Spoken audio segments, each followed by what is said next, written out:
Hey everyone!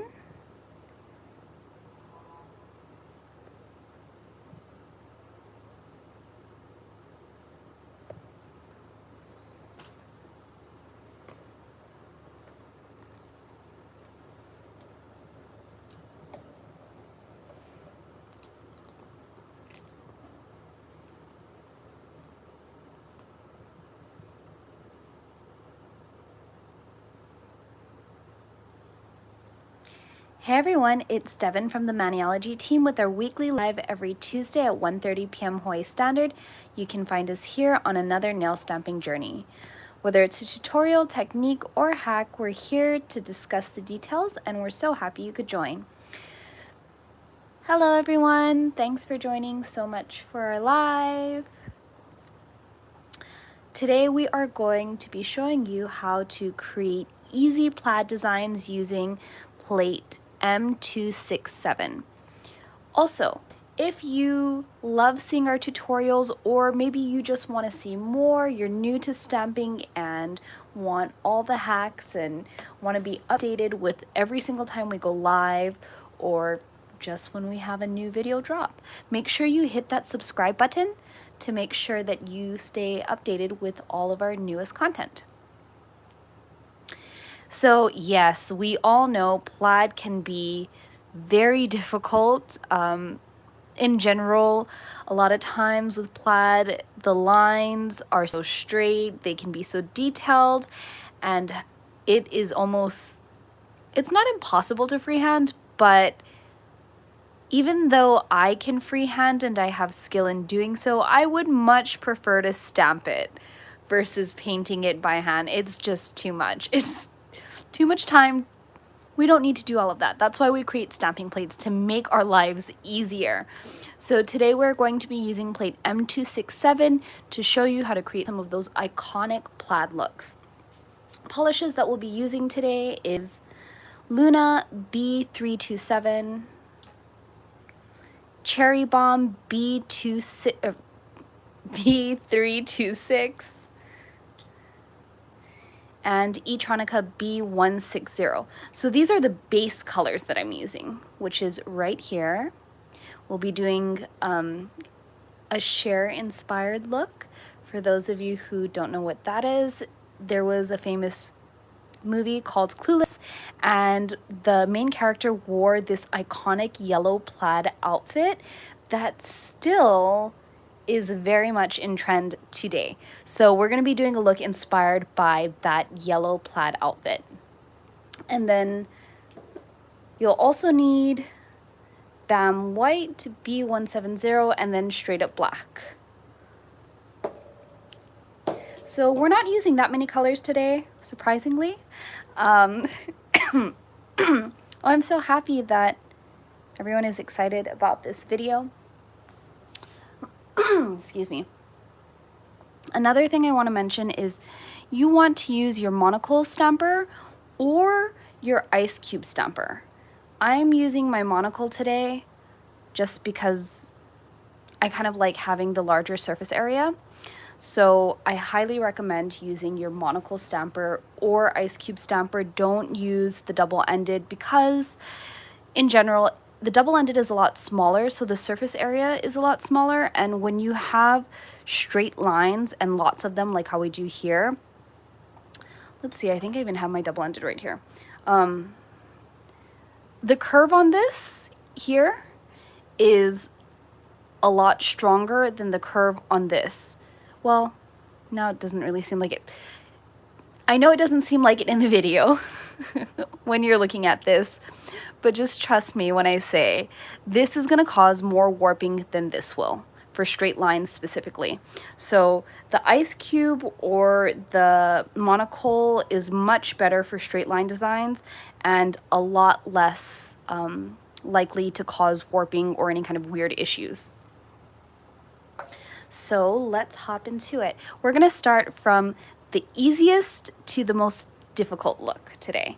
So the first look that we're going to be doing is a classic red and black plaid. We're going to be using this design, and I already painted my base. Here, let me move this around. Sorry. Give me one moment. So there. How about that? Now we don't have any reflection in the plate. We're going to be using this design to create that classic plaid look, and I already painted my base with Cherry Bomb Red, and it's dry completely, so we don't have to worry about any smudging when we stamp. I'm gonna get my space all set up so that way when I stamp, we're ready to go. Okay. Also, with these designs, highly recommend to just, you know, kick on the polish. Don't skimp out. Ha! Is it going to be one of these days? Are we going to have lemon difficult? Let's find out. Stay tuned to know more. Give me one sec.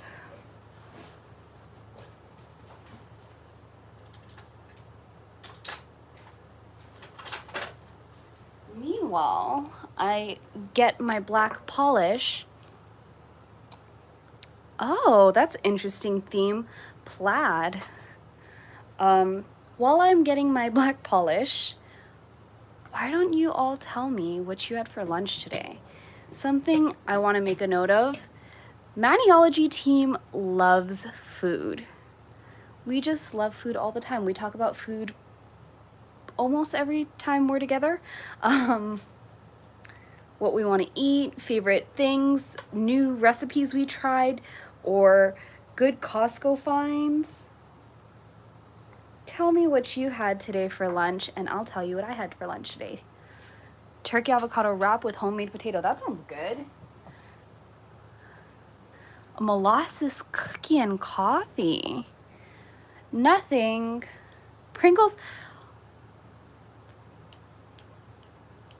Oh, okay. Some soups, I see.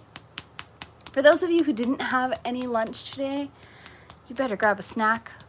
So that way you can watch the live and snack at the same time. Shrimp tempura from Costco. That sounds so good. I really want to try it.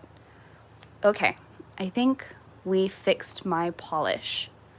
Steak roast. Oh man, some of these lunch choices sound amazing. Pozole. Why does that sound from... What is pozole? I feel like I've heard that before. Beautiful.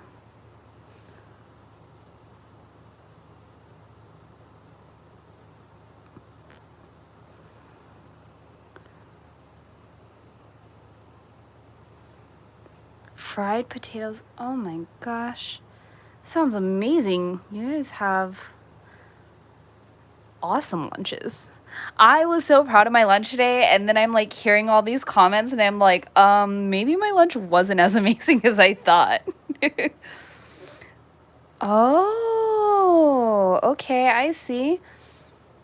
Pork and chilies. It's a Mexican soup. I think there's like a Russian food called like, or maybe not a Russian food, but there's a very similar food called like perzole, I thought, with an R. But this sounds like something completely different. I've never heard of pozole. I hope I'm saying it right, but it sounds delicious. So this is design number 1. This is a very simple, easy plaid look that anyone can do. All you have to do is paint a red base and stamp straight up black right over it. And that's it. So that's look number 1. Curry chicken. Oh, gosh. Yeah, I thought I was having like a really good lunch today, but clearly you all outdid me. What? Homemade cheese with wheat? That sounds like the best type of snacks. Okay, let me see. Here. We're going to move on to look number 2, and you're going to need your Bam White and straight up black. First, we're going to stamp in black. So we're going to do this design in black over our dried yellow base. So grab your stamper, make sure everything is ready. Reset your stamper if you need to. If this happens, make sure you just like reset it just like that. Because if you don't, again, specifically for straight line designs, you don't want warping to happen where the lines come out all wiggly, and it's less likely to happen if your stamper is sitting nice and evenly in its holder.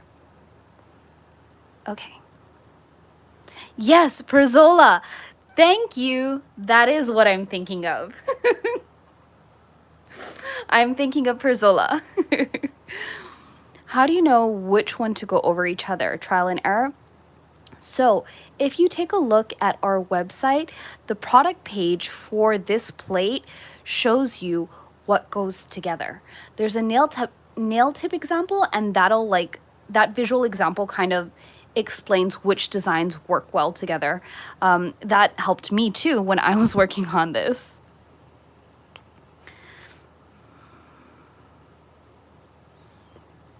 So again, you want to use a lot of polish. We're not skimping out.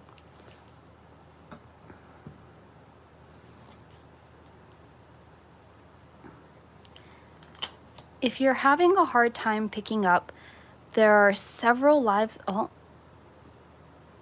sometimes that just happens. We'll try again. Hold on one more moment. I'm not sure if I need to get a new black or if it's just me and lemon difficult today. Again, we'll find out very soon.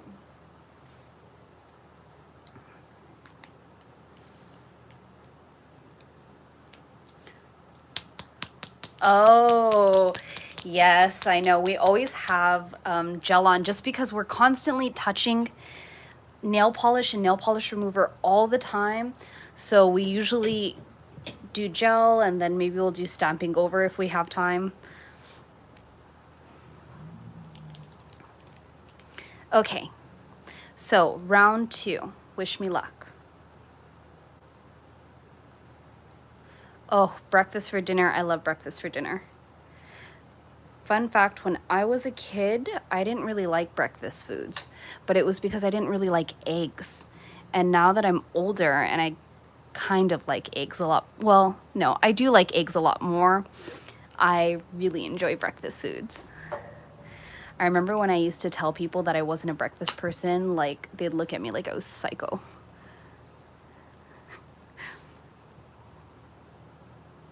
Especially my husband, he loves breakfast foods.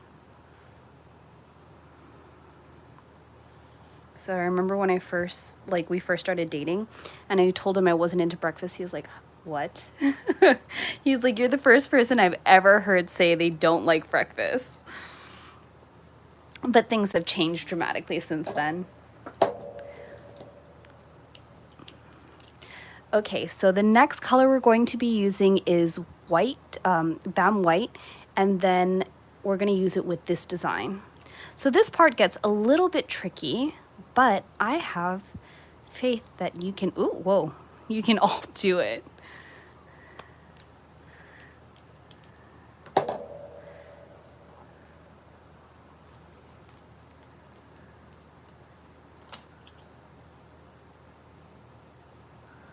Ah, yes. Oh, the pickup is a little messy. Oh no. All right. It is a little bit of a lemon difficult day today, isn't it?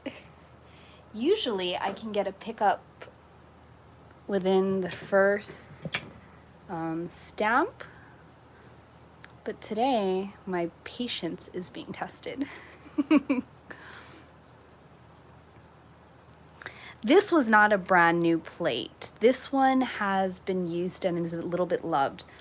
I think it's just me.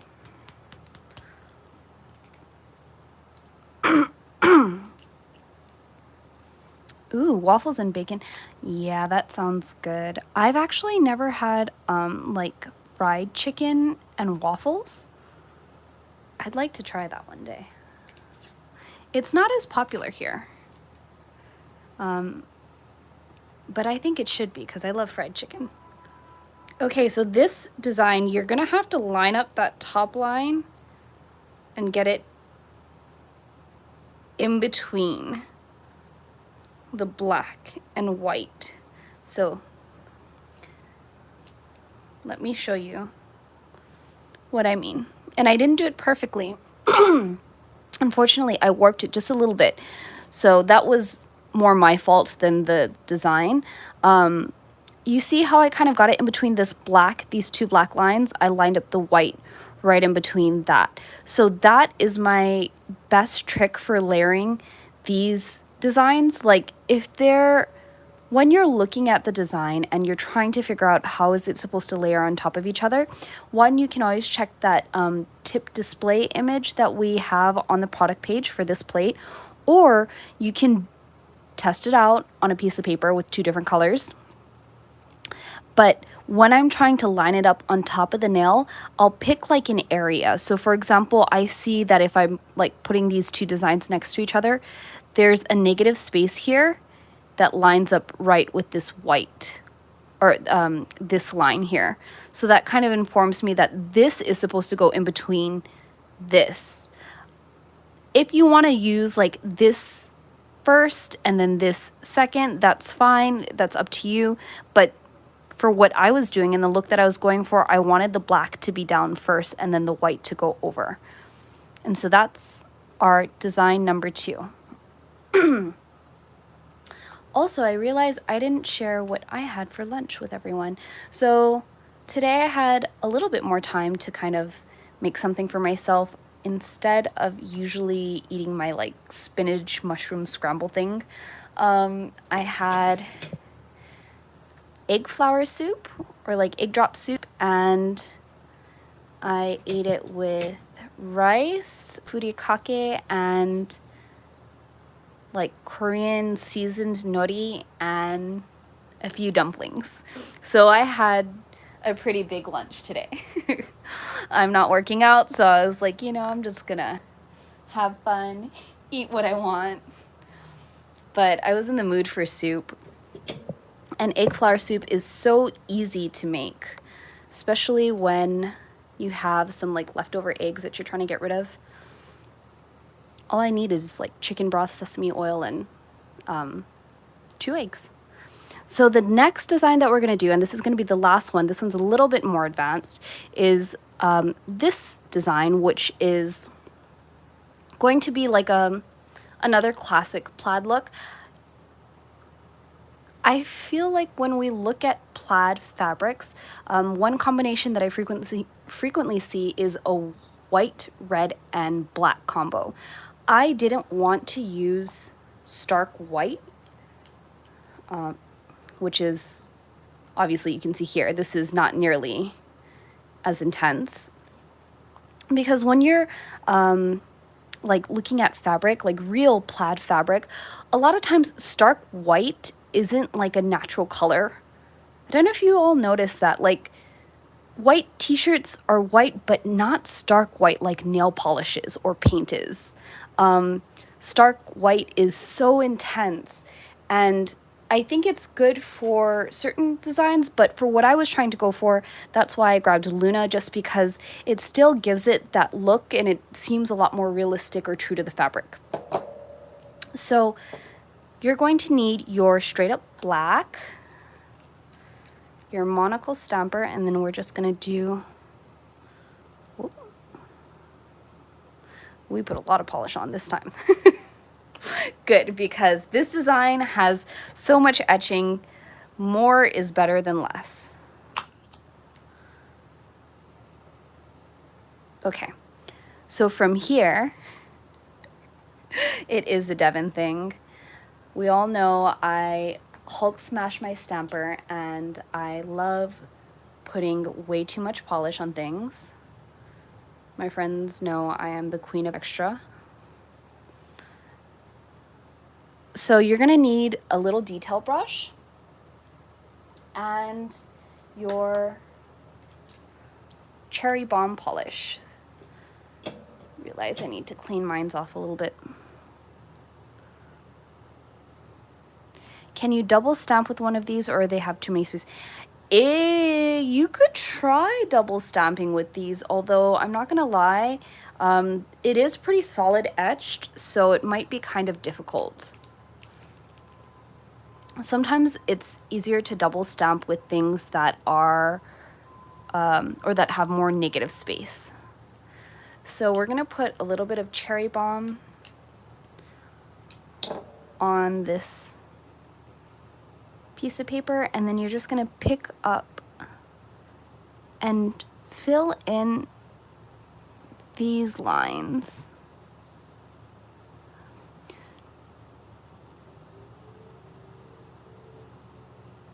So something that I want to note about this, whoops, is that you're not, you know, like with other reverse stamping, sometimes you can like color out of the lines just a little bit.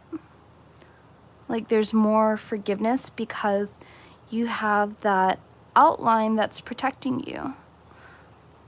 The thing about this design in particular is because there is negative space in between each of these little, like, I don't know, hash marks or whatever you want to call them, these little dash lines. If you like dramatically color over, so like for example you get polish here, it's gonna show on the other side. So it's easier to use a thin detail brush and just try to drag the brush down. Not your wrist. Don't use your wrist in this way, or your arm, sorry. You just use your wrist to drag it down. So, or how do I explain this? Yeah, I want to say maybe my fingers are moving it. I'm not moving my whole arm to make the brush go in a straight line. And then I'm using my pinky to help anchor and be my stability. So you can see here I'm using my pinky on this side, and then I just drag. So you're gonna see exactly what happens and what I mean by like what happens if you color outside the line just a little bit, which I just did. I think that's pretty good. Oh yeah, you can see this line looks like oddly thick here.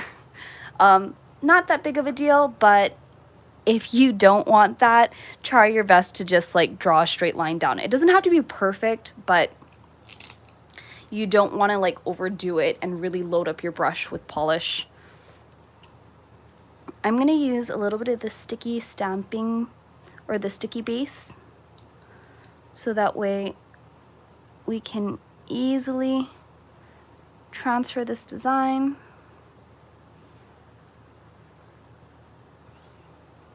And then we're just gonna let that dry for a couple of seconds and move all of this out of the way so I don't make a mess and create problems. My coworker gave me this, I don't know if you guys know what furikake is, but furikake is like Japanese seaweed seasoning that they put on fresh rice. And it'll have like sesame seeds and like tiny little bits of seaweed. They're all different types of furikake. Some has like dried egg inside, or like little vegetables or little bits of like shrimp to give it more flavor. But my coworker gave me one that was like red, and it had like some chili flakes and garlic bits in it. It was so freaking good. I had it on my rice today with my like egg drop soup, and I was in heaven.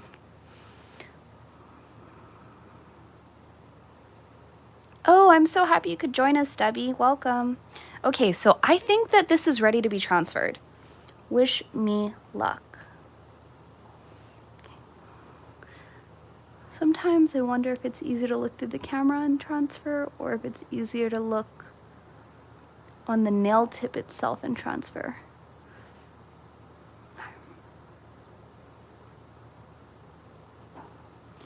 Yay!